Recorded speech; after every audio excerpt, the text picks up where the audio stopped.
쿠팡이라 그러면 뭐 로켓과 같이 빠른 속도로 점유율을 크게 끌어올렸던 기업인데 네.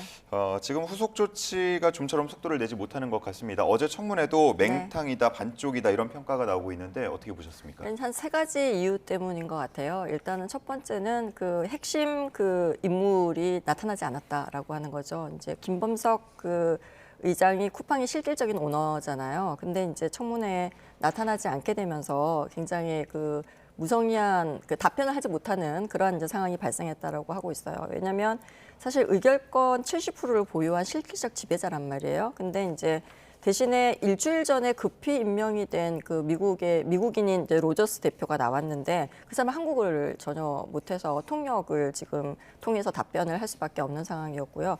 두 번째는 중요한 건데 국회가 요구한 자료의 반도 답변 준비를 하지 못했어요. 그래서 청문회 기간이 이제 짧았다는 이유를 대긴 했지만 그럼에도 불구하고 우리가 보기에는 사실상 정보의 은폐다라고 이제 보는 부분이 있어요. 그래서 보통은 이제 내부 보안 체계라던가 그다음에 유출 경위, 피해 규모 이런 부분에 대해서는 사실 자료를 제시를 해야 되는 상황인데도 그런 자료가 빠져 있어서 실체적인 부분에서 진실 규명이 좀 어려웠다라고 하는 부분이 있고요. 네. 세 번째는 이게 이제 굉장히 그 대규모의 피해자가 발생했잖아요. 거의 3,370만 명. 이게 성인의 거의 80명, 우리나라 성인 인구의 80% 정도가 되는 인구인데 이 사람들의 개인정보 유출 가능성에 대한 이제 의문이 제기되는 그러한 사태가 발생을 한 거잖아요. 그러한 초대형 사고임에도 불구하고 대부분 의례적 사과와 그냥 거의 책임 회피로 일관했다라고 볼 수가 있죠. 쿠팡 측의 주장은 전직 직원의 무단 접근이라고 이제 책임을 회피를 했고요. 결국은 구체적인 재발 방지 대책이나 이런 부분에 대한 언급이 전혀 이제 없었다라고 보는 거죠. 결국 보면은 책임질 사람은 안 나오고 나온 사람은 책임이 없다라고 얘기하는 그러한 굉장히 아이러니한 상황이 발생을 했다고 보여집니다. 네, 여기에 쿠팡이 외국인 임원들을 주요 증인으로 출석시키면서 의사소통이 원활하지 않다 보니까 실질적인 검증이 불가능했을 것 같아요. 네, 어떻게 보셨어요? 이게 이제 보니까 이번 청문회의 가장 상징적인 이제 장면으로 우리가 해석을 하는데요.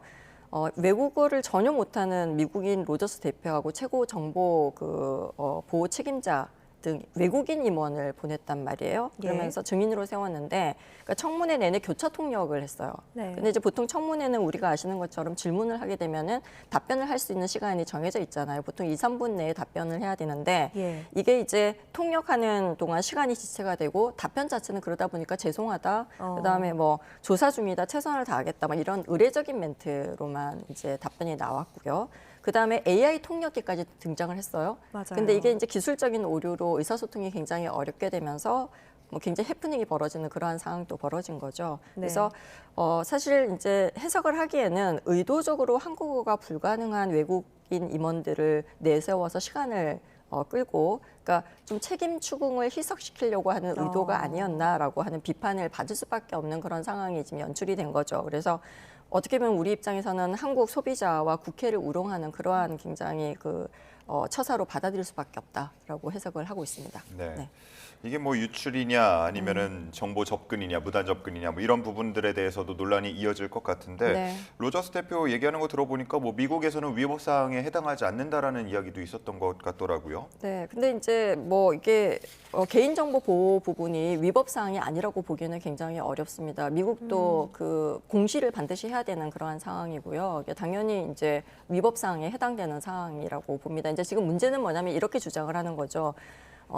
해킹이나 이런 이슈가 아니고 개인정보 유출이 그 전직 직원, 그러니까 이제 중국인 개발자가 퇴사를 했는데 5개월 전에 퇴사했단 말이에요. 퇴사하고 5개월 동안 있다가 이제 그 사이에 이제 그 자기가 갖고 있는 인증 키를 가지고 접근을 해서 정보를 유출했다라고 하는데 어떻게 보면은 그 5개월 동안 퇴사자의 인증키 자체를 회수를 하지 못하고 그대로 방치한 거는 명백하게 쿠팡 측의 내부 통제 실패라고 봐야 되는 거죠. 근데 그 부분에 대한 책임을 인정하고 있지 않다라고 하는 부분입니다. 네. 최종 책임자는 따로 있는 상황 속에서 로저스 신임 대표의 사과가 얼마나 진정성이 있었느냐에 대한 문제도 의문입니다. 그러니까 일단 모두 발언에서 그 고객 여러분께 깊이 사과드린다라고 이제 얘기를 하긴 했죠. 그렇지만 이게 고개를 숙이긴 했지만 구체적인 책임 인정이나 아니면은 그 재발 방지 대책이 전혀 없었다는 부분에서 이렇게 좀 세 가지 문제점이 지적이 됐어요. 일단 이 CEO는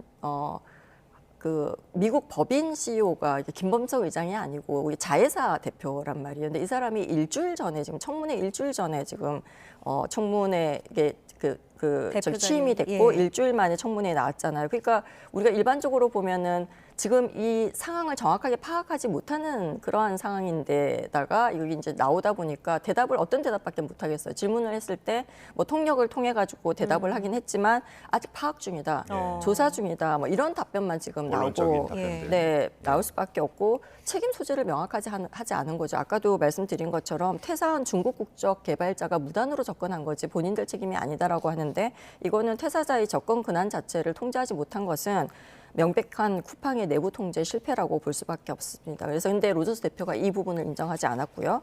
그다음에 이제 김범석 의장을 계속 보호하려는 방패막이 역할을 하는 거다. 이렇게 이제 보다 보니까 그냥 책임질 사람은 그 법인, 쿠팡 법인, 공식적인 법인의 대표인데 의장인데 로저스는 그냥 얼굴 마담으로 나온 그러한 부분으로 시간만 때웠다라고 해석이 될 수밖에 없어서 우리가 흔히 말하는 전형적인 기업의 책임 회피 전략. 으로밖에 해석이 안 된다라는 게 중론입니다. 예, 네.